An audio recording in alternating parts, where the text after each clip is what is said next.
Olá, bem-vindos a mais uma conversa aqui no nosso espaço. Hoje o papo é sobre português, mais especificamente sobre sons e escrita. A gente tem um material bem completo aqui que vai, assim, desde a base da fonologia, sabe? Até uns detalhes tipo acentuação, o uso do hífen e umas expressões que, nossa, sempre deixam a gente pensando. A nossa ideia aqui é tentar desvendar um pouco a lógica por trás disso tudo. Por que essas regras existem? Como é que elas ajudam a gente a se comunicar melhor, né? Tanto falando quanto escrevendo. Bom, vamos lá, vamos tentar descomplicar isso. Exato. É uma ótima ideia. Vamos analisar como é que os sons se organizam, né? Os fonemas, que são a base de tudo, e como a gente representa isso no papel, com letras, acentos, o hífen, e também olhar para algumas palavras, algumas expressões que podem causar confusão ou mudar de sentido dependendo de como a gente usa. O fascinante aqui é perceber a precisão que a língua tem e que ela exige também, né? Perfeito. Vamos começar então pelo começo, pelos sons. Os fonemas, o que são exatamente? São aquelas unidades mínimas de som que fazem a diferença entre uma palavra e outra, certo? Isso mesmo. Tipo, o exemplo clássico, né? Boto e moto. Muda só o primeiro som, o B pelo M, e pronto, já é outra palavra, outro significado. É a base da comunicação falada mesmo. E exatamente. E essa questão dos sons parecidos ou das palavras parecidas na escrita abre a porta para uns fenômenos bem interessantes, que às vezes confundem a gente. A gente tem, por exemplo, a paronímia. São palavras bem parecidas no som ou na escrita, mas com significados totalmente diferentes. Tipo, comprimento e comprimento. Uma coisa é medida, outra é a saudação. Ah, sim. Clássico erro. E a polissemia? Polissemia é quando a mesma palavra pode ter vários significados. Aí o contexto é que vai dizer o que ela quer dizer. Pensa na palavra vela. Certo. Pode ser a vela do barco, pode ser a vela de cera para iluminar, ou pode ser até o verbo velar, né, de vigiar. A mesma palavra, múltiplos sentidos. Entendi.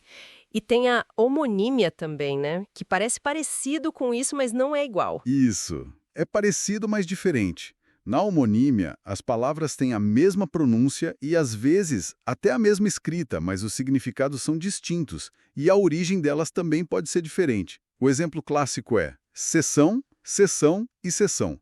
Som igualzinho, mas uma é de cinema, sessão, outra é de visão, sessão de supermercado, e a outra é o ato de ceder, sessão de direitos. Nossa, essa aí pega muita gente. Pega mesmo. E para completar esse quarteto, tem a sinonímia, que é o contrário. São palavras diferentes, mas com sentidos muito próximos, quase iguais. Tipo morrer e falecer, ou casa e lar. Entendi. Conhecer essas diferenças ajuda muito a não criar confusão, né? Sem dúvida. Evita muito mal entendido tanto na fala quanto na escrita. Falando em escrita e sons, como a gente representa graficamente alguns sons específicos? Aí entram os dígrafos, né? Exato. Dígrafo é quando a gente usa duas letras para representar um único fonema, um único som. Os mais comuns são X de chave, LH de alho, NH de ninho. SSRR. Isso, SS de passo, RR de carro. E também os nasais, que são aqueles que a gente marca com M ou N depois da vogal, tipo em, an, em. Em campo ou tampa, esse an é um som nasal só. E tem o contrário também, que é mais raro, o dífono. Sim, o dífono é uma letra só representando dois sons. O caso mais famoso é o X em palavras como tóxico, fixo, axila. Esse X tem o som de KS, uma letra, dois sons. Interessante. Bom, entendida essa relação som-letra, como é que a pronúncia se organiza na prática, nas sílabas? A base de tudo são as vogais. Toda sílaba em português, sem exceção, precisa ter uma vogal. Ela é o núcleo da sílaba. Ah, isso é fundamental. Sim, e junto com as vogais a gente tem as semivogais, que são os sons do I e do U. Quando eles aparecem mais fracos, apoiados numa vogal forte na mesma sílaba. E claro, temos as consoantes. E essa combinação de vogais e semivogais cria os encontros vocálicos, né? Hiato, ditongo. Exatamente. O hiato acontece quando duas vogais estão juntas na palavra, mas em sílabas separadas. Elas se encontram, mas não ficam na mesma sílaba. O exemplo clássico é saída ou saúde. O I e o U formam sílabas sozinhos aí. Certo, separadinhos. E o ditongo? O ditongo é o contrário. É quando uma vogal e uma semivogal ficam juntas, inseparáveis, na mesma sílaba. Pode ser vogal plus semivogal, que é o ditongo decrescente, tipo pai, mãe, céu, ou semivogal plus vogal, o crescente, como em série, água. Ah, tá. Juntinhos na mesma sílaba. E o tritongo? O tritongo é um trio. Uma semivogal, uma vogal e outra semivogal, todos na mesma sílaba.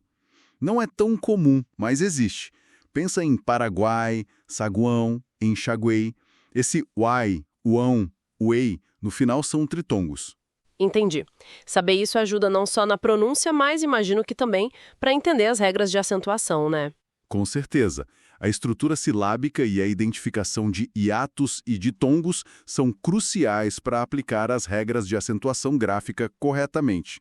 Então vamos para elas. A acentuação gráfica. Os acentos. Agudo, acento, circunflexo e o grave. Para que eles servem mesmo? Bom, o agudo e o circunflexo têm duas funções principais. Indicar qual é a sílaba tônica da palavra, ou seja, mais forte, quando ela não é a paroxítona terminada em A, E, O, em, que é o padrão mais comum e não leva acento, e também indicar o timbre da vogal. O agudo, acento marca um som aberto, pé, avó, e o circunflexo, ocento, marca um som fechado, mes, avó. E o grave? Aquele virado para trás. O acento grave, A, em português, só tem uma função: marcar a crase, que é a fusão da preposição a com o artigo a ou com pronomes como aquele, aquela, tipo vou à praia. Ele não indica tonicidade nem timbre, só essa fusão específica. Certo. E além dos acentos, temos outros sinais auxiliares na escrita, né? O tio e a cedilha. Sim, o tio, que não é tecnicamente um acento, mas um sinal de nasalização. Ele indica que a vogal A ou O tem um som nasal, como em irmã, pão, corações. A cedilha, C, é usada na letra C antes de A, U, U, para dar a ela o som de S, como em caça, moço, açúcar. Sem a cedilha, seria K. Perfeito. Agora, as regras de acentuação em si, elas parecem complicadas, mas você disse que tem uma lógica. Tem sim. Elas basicamente identificam as palavras cuja sílaba tônica não segue o padrão mais comum, paroxítonas terminadas em A, E, O, em e precisam de uma marcação gráfica. A regra mais fácil é a das proparoxítonas, palavras em que a sílaba tônica é a antepenúltima. Todas são acentuadas, né? Todas, sem exceção. Lâmpada, música, médico, fenômeno. Se é proparoxítona, leva acento. Simples assim. Ok, essa é boa. E as oxítonas? A tônica é a última sílaba? As oxítonas só recebem acento se terminarem em a, es, os ou em ens. Por exemplo, sofá, cafés, cipó, gilós, também, parabéns. Se terminar diferente disso, tipo saci ou urubu, não tem acento. Entendi a lógica. E as paroxítonas? Que são a maioria das palavras, eu acho. A tônica é a penúltima. Exato. Com as paroxítonas, a lógica é quase que o inverso das oxítonas. A gente acentua a maioria delas, exceto justamente as que terminam em AS, ES, OS, em ENS. Essas são as terminações mais comuns, então elas não precisam de acento para marcar a tonicidade. Ah, então por isso que casa, poste, livro, item não tem acento. Exatamente. São paroxítonas com essas terminações padrão. Agora, se a paroxítona terminar diferente disso, aí ela precisa do acento para mostrar que é paroxítona. Por exemplo, terminadas em L, N, R, X, PS, tipo fácil, hífen, plural hífens, sem acento, caráter, tórax, bíceps. E terminadas em IS ou US. Também levam acento. Júri, lápis, vírus, bônus. E um caso importante. As paroxítonas terminadas em ditongo oral, crescente ou decrescente. Tipo história? Isso. História. Termina em ditongo ia, série, mágoa, jockey. Todas essas levam acento. E tem os casos especiais, né? Hiatos, ditongos abertos. Sim, regras específicas. Acentua-se o I e o U tônicos quando formam hiato com a vogal anterior, desde que estejam sozinhos na sílaba ou seguidos apenas de S. Como em saúde. Perfeito. Saúde, faísca, baú, país. Mas atenção, se o I ou U for seguido de outra letra que não S, ou se formar dígrafo NH, aí não acentua. Tipo, juiz, rainha. Entendi a condição. E os ditongos abertos? Ei, el, oi. Esses ditongos abertos tônicos levam acento, mas somente em palavras oxítonas ou monossílabas tônicas, como em céu, chapéu, herói, anzóis, pastéis. Ah, então em palavras paroxítonas como ideia ou jiboia, eles não têm mais acento. Exatamente. Essa foi uma das mudanças do acordo ortográfico. Ideia, assembleia, jiboia, paranoia perderam acento nesses ditongos abertos. E outras mudanças importantes que a gente precisa lembrar. Sim, principalmente o fim do acento nos hiatos o e em. Palavras como voo, enjoo, leem, creem, dem, não tem mais acento circunflexo. Ufa! Bastante regra, mas faz sentido quando a gente entende a lógica por trás. E o hífen? Esse é outro que parece ter vida própria. O hífen, ele também tem suas regras, mas a ideia geral é unir palavras que formam um novo conceito ou separar elementos para manter a clareza da pronúncia. A gente usa em palavras compostas que não têm elemento de ligação, tipo couve-flor, arco-íris, guarda-chuva. Também em adjetivos pátrios compostos, luso-brasileiro, afrodescendente. E com prefixos, que é onde complica mais, né? É onde tem mais detalhe. Regra geral. Usa-se hífen se o prefixo termina com a mesma vogal que começa a palavra seguinte, micro-ondas, anti-inflamatório, ou se a palavra seguinte começa com H, super-homem, pré-história. Exceto com o prefixo co, certo? Que geralmente se junta. Isso, coordenar, coautor, e tem regras específicas para alguns prefixos. Bem, quase sempre pede hífen, bem-vindo, bem-estar, exceto em bem feito e bem querer. Mal usa hífen antes de vogal, H ou L. Mal-estar, mal-humorado, mal limpo. Antes de consoante, junta, mal criado, mal feito. E quando não usar o hífen? Principalmente quando o prefixo termina em vogal e a palavra seguinte começa com R ou S.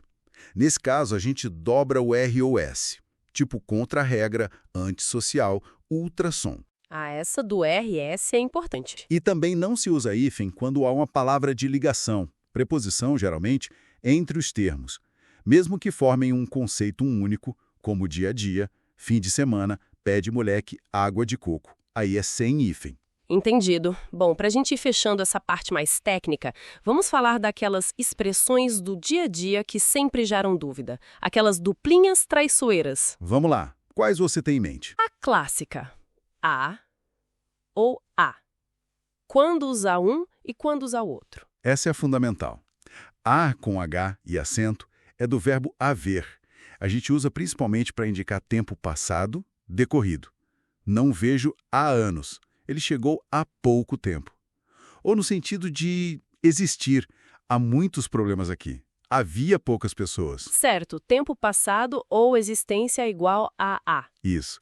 Já o a sozinho, a preposição, a gente usa para indicar tempo futuro ou distância. Daqui a 5 minutos ele chega. A reunião será daqui a pouco. Minha casa fica a 2 quarteirões daqui. Estamos a 100 quilômetros da cidade. Futuro ou distância igual a. Acho que assim fica claro. E aquela trinca? Acerca de e cerca de. Outra que confunde. Acerca de, tudo junto, significa sobre, a respeito de. Vamos conversar acerca de política. Ele escreveu um livro acerca da história do Brasil. Ok, acerca de igual sobre. Acerca de, com o verbo haver na frente, mistura a ideia do a, tempo passado, com cerca de, aproximação.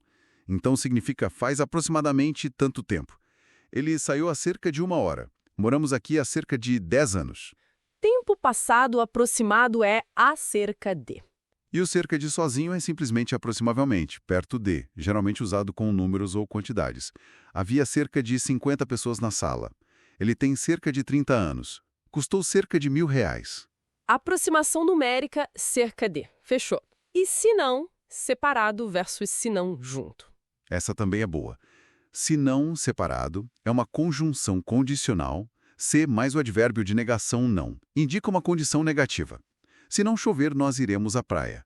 Podemos sair mais tarde se não houver problema. Condição negativa igual a se não. Isso. Já o senão, tudo junto, tem outros sentidos. Pode ser caso contrário do contrário. Estude bastante, senão você não vai passar. É melhor irmos agora, senão perderemos o ônibus. Entendi. Se não igual caso contrário. E também pode significar a não ser, exceto, mas sim. Ninguém apareceu, senão ele. Não havia outra alternativa senão esperar. Ou até como um substantivo, significando defeito, problema. Ele é um bom funcionário. O único senão é que chega atrasado. Nossa, se não tem vários usos. Mas a chave é diferenciar da condição, né? Exatamente. Se for condição, é separado. Nos outros casos, geralmente é junto. Para terminar as duplas, ao encontro de versus de encontro a. Uma vai a favor, a outra contra, certo? Perfeito. Ao encontro de significa ir na mesma direção, estar de acordo, ser favorável. Suas ideias vêm ao encontro das minhas. Fui ao encontro dela no aeroporto, no sentido de ir até onde ela estava. E de encontro a é o oposto. Significa chocar-se contra, colidir, ser contrário, opor-se. O carro foi de encontro ao muro.